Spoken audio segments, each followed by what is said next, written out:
ቃልዮት ያሰማል። ቆይ እስኪ አስተካክል ድረስ ለማንኛውም እስከ ኬልቄዶን ሴፍ ነን ቀሲስ። ዛሬ ኬልቄዶን አደረሱን። የባሲልን አንስቶ የጠቀሰው ከዋናዋ ቤተክርስቲያን የተገነጠለ በቃ ትርጉም የለውም ብሏል ባሲል። ስለዚህ አለ ትርጉም የለንም እኛ ከካቶሊክ ከወጣን በኋላ ምንም ትርጉም የለንም ዋጋ የለንም ብሎ አጠቃለለው እኮ። መምህር በረከት ሁላችንም እንግዲህ በዚህ ሌሊት 4:51 አደርሰውናል። እንግዲህ ከ4:50 በኋላ ደግሞ እንሻገር እንደው የሚቀጥለው እናያለን። ግን መምህር በረከት እዛ ላይ የተነሳው የቀረ ሀሳብ ካለ እኔ ስከታተል ነበር። የኔን ትዝብት ላስቀምጥ። በጣም የሚደንቅ ውይይት ነበረ በእውነት በጣም ቃልዮትን ያሰማልን። የመምህራኑ ጸጋ የመምህራኑ በረከት ከእርሶ ጋር ይሁን። በጣም የሚደንቅ ትምህርት ነበር። እንቅልፌን አጥቼ ቁጭ ያለው እና እንዲሁም የሚገርመው ነገር ራሱ ጭንቅላቱ እንዲመረምር መልሶ እንዲያስብ የተናገራቸውን ነገሮች ጭራሽ ዛሬ አላልኩም አይነት ነገር ውስጥ ገብቷል።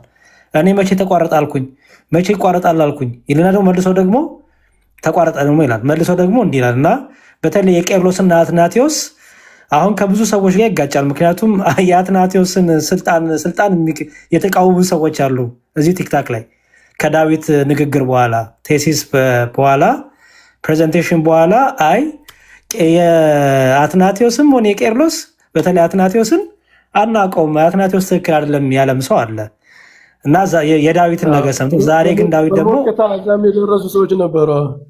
አዎ ዛሬ ደግሞ ዳዊት ጭራሽ አሁን የአትናቴዎስንማ አልክድም ብሏል። አትናቴዎስን ካርኪ ማለት ኒቃያን ካርኪ ማለት ነው፣ ቄርሎስን ካርኪ ማለት ነው ብሏል። እና እስቲ ሀሳብ ይስጡና እሱ ላይ ሜይ ቢ ሌሎቹ ደግሞ ትዝብታቸውን ማስቀመጥ ይችላሉ ማለት ነው።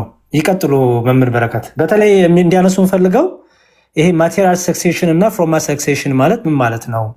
ጥሩ ኤግዛምፕል ሰጥተው ነበረ። አሁን አንድ ጳጳስ አንድ ፓትሪያርክ ቢታሰር ህዝቡን ማኔጅ ማድረግ ያቅተው በተለያየ ምክንያት በደረሰበት መንገላታትና ስርዓት በሚቀበለው በሚያልፍበት መከራ ምክንያት አፖሲት ሰክሴሽን ተቆርጧል ቆሟል ማለት አንችልም ያሉበት ምሳሌ በጣም ጥሩ ስለነበር ነው ቶሎ ሊረብሾት የሞከሩት እዛ ላይ እና እሱንም በደንብ ክሊር አድርጉልን ብዬ ነው። ታንኪ በጣም መበረከት ቃልዮት ያሰማን። ይቀጥሉ። እሺ መዝሙረ የኔ ሀሳብ ዋናው ምንድን ነው? በተለያየ ዘመን በነገስታትም ተጽዕኖ በመናፍቃን ኮንስፓይረሲ እውነተኛ የቤተ ክርስቲያን ሐዋርያዊ ቅብብሎች ያላቸው አባቶች ሊሳደዱ ይችላሉ። ከዚህ ክራይሲስ በምዕመናን ላይ በቤተ ክርስቲያን ላይ ከሚመጣ ቀውስ ችግር ተነስተን ግን አፖስቶሊክ ሰክሴሽን በዛ ዘመን በሆነ አስፔክት ወይ ማቴሪያል ወይ ፎርማሊ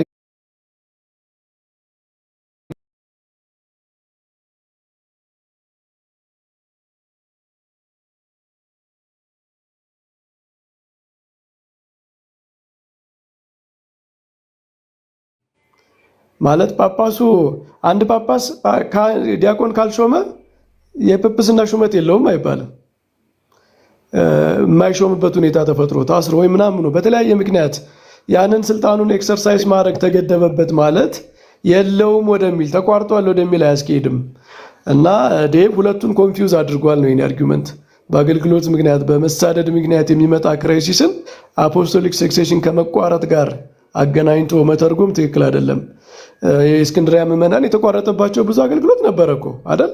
ለምሳሌ እውነተኛ አባቶች ጳጳሳት ቡራኪያቸውን ትምህርታቸውን በእነሱ ዲያቆናት ካህናት መሾም ምናምን እንግዲህ ሙሉ በሙሉ ተቋርጧል የሚል ማስረጃም የለንም። በእውነቱ አትናቴዎስ በርቀትም ሆኖ እየሾመ ወደ እስክንድርያ የሚልካቸው ይኑሩ አይኑሩም አናቅም። እሱ ራሱ ጥልቅ ጥናት የሚያስፈልገው ሆኖ ግን ያንን ማድረግ አልቻለም ማለት በአትናቴዎስ በኩል የሚያልፈው ሐዋርያዊ ቅብብሎች ጤነኛው ቤተክርስቲያን ሪኮግናይዝ የምታደርገው የእስክንድርያ ምዕመናን እንኳ በርቀቱ ነው የሚያደርጉት ማለት ነው። አትናቴዎስ ነው አባታችን፣ የእሱን መልእክት ነው የሚቀበሉት፣ የእሱን ማጽናኛ መልእክት ነው እንጂ የሚሰሙት በእነሱ መካከል ተሹመው በኃይል ስልጣኑን ቀምተው መንበሩን ይዘው እያማሰኑ ባሉ ሰዎች አይደለም እነሱ የሚመኩት። ስለዚህ ያ በዘመኑ የነበረው ክራይሲሱን በማመን ችግሩን በማመን ደረጃ እኮ ማን ይህንን ይክዳል እንደ ቤተክርስቲያን? እኛ እኮ ነን የምንጽፈው፣ የእኛ አባቶች አይደል እንደሚጽፉት። ማነው አትናቴዎስ ሆይ ዓለም ሁሉ ካንተ በተቃራኒ ቁሟል እስኪባል ድረስ አትናቴዎስ በጣም ተሳዶ ነበር የሚለውን ኦርቶዶክሳውያን አባቶች የጻፉት ታሪክ ነው እንጂ ማን ነው የጻፈው? የእኛ ታሪክ እኮ ነው፣ የቤተ ክርስቲያን ታሪክ አካል ነው። ከዚህ ተነስተን ግን የተሰበረ መንበር፣ የረከሰ መንበር፣ የተቋረጠ ሐዋርያ ቅብብሎሽ ወደሚል አርጊውመንት እነሱ ቢያቀርቡበት በነበረው ቶን መሄድ ትክክል አይደለም። ሁለተኛ ደግሞ እኔ ዴብ ላይ ችግር ያገኘሁበት መጀመሪያው ላይ የነበረውን ነገር ሲያቀርብ በካህናት በኩል በፕሪስፓይተርስ በኩል ሲሾም የነበረውን ነገር አንስቶ በቃ አንድ ጊዜ የተቋረጠ ክህነት በካህናት ኢንተርቬንሽን ምክንያት የእስክንድርያ ክህነት ተቋርጧል የሚል ማስረጃ ጠቀሰ። ይህንን ኳሊፋይ ሳያደርግ ሄደ። ሰዎች ምን እንዲሰሙት ነው የሚፈልገው ታዲያ? ተቋርጧል የሚል መልእክት እኮ በዚያ ስኮላር በኩል እያስተላለፈ ነበር አይደል? አንድ አርጊውመንት አንስተህ የሆነ ስኮላር ጠቅሰህ ካለፍክ እና እስማማለሁም አልስማማልም ካላልክ ኦልሬዲ እንደምትስማማ ነው ናቹራሊ ሰው የሚሰማው።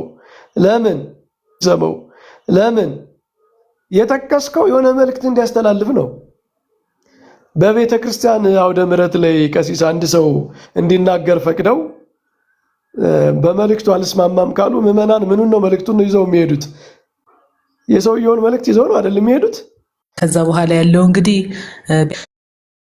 ሙስሊሞች በመሃል መጡ የሚለው ክስ በጣም ኢሎጂካል እና መሰረተ ቢስ የሆነ ነው። መጀመሪያ ምን ሲል ነበረ?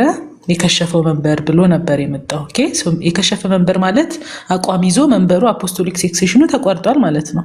በኋላ ደግሞ አሁን ዛሬ ባለው ሀሳብ መሰረት ደግሞ መንበሩ ቀጣይነት እንደነበረው አትሊስት እስከ ቄርሎስ ድረስ ያለውን አፊርም አድርጓል። እሺ እንቀበለው ብለን እናልፋለን። ነገር ግን እንዴት እስከ ቄርሎስ ደረሰ የሚለውን ተጠግኗል በመሃል ብሎናል። ደግሞ ቅድም ከሰሙት መምህር ከዛ በኋላ አርዮሳውያን ተወግደው መንበሩ ተጠግኗል። ኦኬ ከዛ ደግሞ የሆነ ስኮላር ጽሁፍ ደግሞ አቅርቧል። የአንግሎ ካቶሊክ የሚል ምን የሚል ነው? አፖስቶሊክ ሰክሴሽን አንዴ ከተቋረጠ በጭራሽ ሊቀጠል አይችልም የሚል ኦኬ። ስለዚህ ሊቀጠል ያልቻለው መንበር እንዴት እስከ ቅዱስ ቄርሎስ ሊጠገን ቻለ የሚለው መልስ የለውም። እዛ ላይ አላቀረበም ምንም ነገር። ምክንያቱም አልተቋረጠም ካለ እንዴት ሊጠገን ቻለ? ሊጠገን የማይችለው አፖስቶሊክ ሰክሴሽን የሚለው ትልቅ ጥያቄ ነው ማለት ነው። እና እነዚህን ጥያቄዎች አድሬስ ማድረግ መቻል አለበት። ከኬልቄዶን ጉባኤ በኋላ ያለውን ደግሞ ኬልቄዶናውያንም የእኛን ስልጣነ ክህነት መቋረጡን አይናገሩም። ከዛ ይልቅ ስልጣነ ክህነቱን እንደቀጠለ ይናገራሉ። ኦኬ ምክንያቱም ስልጣነ ክህነት አፖስቶሊክ ሰክሴሽን ቅድም ማቴሪያል ምናምን ሲል የነበረው ጀስት ሲምፕሊ ምን ማለት ነው? አፖስቶሊክ ሰክሴሽን የሚለውን እኮ ትምህርቱን ይዞ መረዳት ይችላል። አንድ ጳጳስ ከሐዋርያት ጀምሮ ስልጣኑን ትሬስ ባክ ማድረግ አለበት ሳይቋረጥ።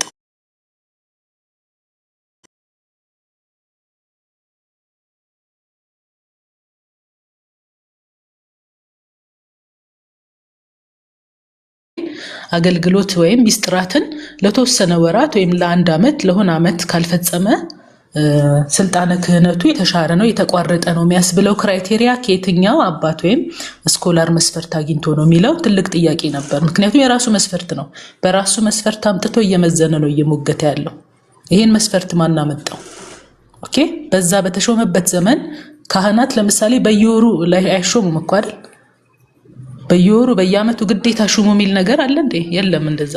ኦኬ በዛን ጊዜ አልተሾሙም ማለት የጳጳሱ ስልጣን ተሽሯል ወይም ተቋርጧል የሚያስብለው መስፈርት ከየት ነው ያመጣው የሚለው መጠየቅ ያለበት ጥያቄ ነው። ይቆየን። እሺ ዶክተር ሰምሪ በጣም እናመሰግናለን። ቃል ታሰማልን። አንተ ሀሳብ አለ? ቀጥል። ፕሮላክ የተቀበልና እንደምን አላችሁ ሁላችሁም? የድምጽ ይሰማል? አትሰማል? አንተ ቀሲስ ይፍትኝ ባርኩኝ። መምህር ደግሞ በጣም ቃልዎት ያሰማልን። በጣም ጥሩ የነበረው ውይይት ነው። ግን ከዲቭ እንዳየነው ከሆነ በጣም 2-3 ጊዜ የአቋም ለውጥ ወይንም የራሱን ሐሳብና ትምህርት የመለወጥ ያቀረበውን ሐሳብ የመለወጥ ነገር ነው ያየንበት። የመጀመሪያው መንበሩ ሙሉ ለሙሉ ከሽፏል በዚህ ምክንያት ብሎ ነበር ያቀረበው። ሲቀጥል ደግሞ አሁን የደረሰበት 451 ላይ መጣ። ከዛ በኋላ በአትናቴዎስ ዘመን እንኳን የአትናቴዎስን ክህነቱን ጵጵስናውን ሳይሆን ሰዎቹ የሱን አገልግሎት አላገኙም ወይም ደግሞ በሱ ጊዜ የነበረው አገልግሎት ወደ አርዮሳዊ አገልግሎት ነው ወደሚል የቀየረው እንጂ ከመጀመሪያው ሐሳብ ከመጀመሪያው የቀረበበት መነሻ ሐዋርያዊ ሰንሰለቱን የጠበቀ ክህነትን ወይንም ስልጣን ጵጵስናን ከሽፎባቸዋል በዚህ ጉዳይ ያለበትን መስፈርት እንዳለ እሱን ትቶ ሰው አገልግሎት አላገኘም ወደሚል ቀይሮታልና ሰው አገልግሎት አላገኘም ወደሚል ከሆነ ይሄን ነገር ትቸዋለበት ለትምህርቱ ኃላፊነት መውሰድ ያለበት ይመስለኛልና አመሰግናለሁ። ትክክለኛውን ሐሳብና ትምህርት መምህር ስላቀረቡልንም ቃሉ የተሰማልን እግዚአብሔር ይስጥልኝ። ያሬድ እሺ አንተ እግዚአብሔር ይስጥልን፣ ቃሉ የተሰማልን። መምህር ብሩክ እንኳን በሰላም መጥቶ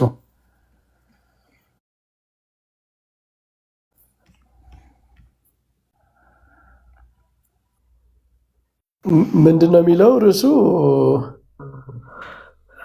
እሺ ቮሊዩም the life of saint ፓኮመስ የሚባለው የቅዱስ ፓኮመስ ህይወት ታሪኩ ይላል። የጳኩሚስ ታሪክ የግዕዝ መጽሐፍ ነው? አይ ግዕዝ አይደለም፣ ኧረ እንግሊዘኛ ነው። የአትናቴዎስ በስደት እያለ በግብፅ ከነበሩት ገዳማት አንዱ ገዳም የነበረ ሰው ነው ይሄ። እና እዛ ገዳም ሄዶ ሁለት አይነት እይታዎች አሉ። አንደኛው ለዚህ ሰው ኦርዴንድ አድርጎት ነበር ይላል። ለዚህ ቅዱስ ሰው ኦርዴሽን ተቀብሏል ከአትናቴዎስ በዛ በስደቱ ዘመን ማለት ነው፣ በመከራው ዘመን ወደ ሮም ሂዶ ወደ ሮም ሂዶ ነው ጳኩሚስ? አትናቴዎስ እንጂ እኮ ጳኩሚስ ስልጣነ ክህነት የተቀበለው አትናቴዎስ ወዳለበት ቦታ ሄዶ ነው። አትናቴዎስ ይሄ ሰው ወዳለበት ቦታ ሄዶ ነው እንጂ ኦኬ አትናቴዎስ ይሄ ሰው ወዳለበት ቦታ ሄዶ ለዚህ ሰው ኦርዴሽን ሰጥቶታል ይላል እዚህ መጽሐፍ ላይ። አይ ቲንክ ፔጅ ወደ 22 ነው 20 ላይ ሙሉን ከፒዲኤፍ እያወረድኩኝ ነው ገና። አንደኛው ቪው ደግሞ ሊሰጠው ሲል እምቢ አለ። ያው እንትን ስለሆነ በትህትና እምቢ በቃ ባለውበት እቀጥላለሁ ብሎ እንደቶ ይናገራል። እንዲሁም ኦኬ ላሳይ ቆይ ቅድም እርሶ እየተዋዩ እያየሁት ነበር። ይሄ ነገር የሆነ ታሪክ ሰምቼ ነበረና ያ ታሪክ ነው ትዝ ያለኝ። ቆይ ላውጣው አንዴ። ወይዚት እዚህ ጋር ነበረ ገስ ኦኬ እሺ ናጥፋውና ሁለት እዚህ ጋር ይላል መሰሉት መምበረከት So the life of Pacumus and his disciples ይላል። እዚህ ጋር ይኸው ፓክመንን ኮናያን ይላል ቮሊዩም 1 ላይ ፔጅ 25 27 ላይ አትናቴስ ቪዚትስ ቱ ታብኒስ ይላል። discussion of whether the Pacumis accepted or avoided ordination ይላል። this is the most cited modern scholarly source ይላል። Athanasius visited during a pastoral tour. Pacumus had to avoid ordination in some versions. Later traditions claim he was ordained ይላል። እስቲ ይህንንም ሞር ዲቴይል የሄድበትና እናያለን። ይህ በተለይ በስደቱ ዘመን ጊዜ የነበሩ ታሪኮችን ነው ያወጣልኝ እና ምን ይላል እዚህ ጋር yes this is a commonly cited tradition in the history of early Christians monasticism though it comes mainly from later geographical source rather than strictly contemporary documentation. እና Athanasius of Alexandria, according to this tradition, Athanasius ordained Pacumus to the priesthood during the visit. However, there are few important nuances ይላል። ፖይንቶች አሉ እዚህ ጋር የተቀመጡ እና ሁለት አይነት እይታዎች አሉ።